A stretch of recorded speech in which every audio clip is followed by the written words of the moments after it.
Ayan guys, mga taga-kaisla, luto tayo ng adobong kangkong. Ayan, lagay natin ng giniling na karne. Nakahimay na rin ako ng nahimay ko na rin yung kangkong. Adobong kangkong, di ba? Oh, yan. Lagyan natin ng paminta. May oyster sauce na yan. Then, kunting toyo. Palambutin din natin. Lagyan ng konting tubig. Palambutin. Sugar. Diba? Butangan pa natin ng pork cubes. Okay. Tapos na ito nahugasan. Lagyan na natin.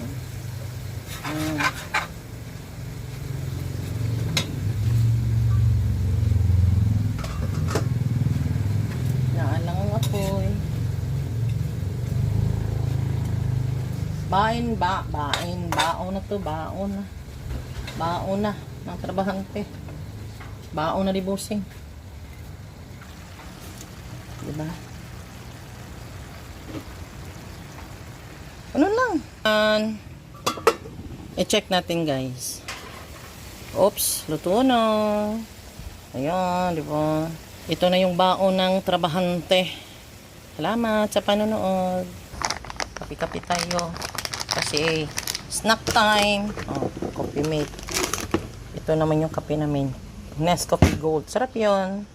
Ang partner naman ng kamote. Ayan, kamote at saka ayan. Ayan, meron pang ihimaying gulay. Kita nyo? Yan, talbos ng kamote at saka okra yan. Bukas na naman yan. Ito naman bukas din. Kain tayo. Dito naman tayo. Ayan. Ang kamote. Pares ng snack na kasi snack time. Tapos na ako naglaba.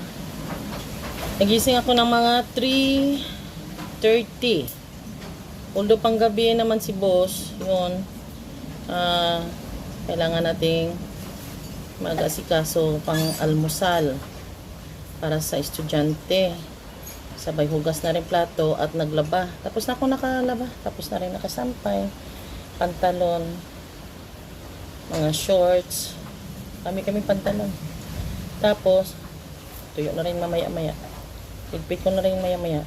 Ngayon, tapos namin maghugas ng plato. Ngayon si boss nandun sa HRD. Pinatawag. Ngayon,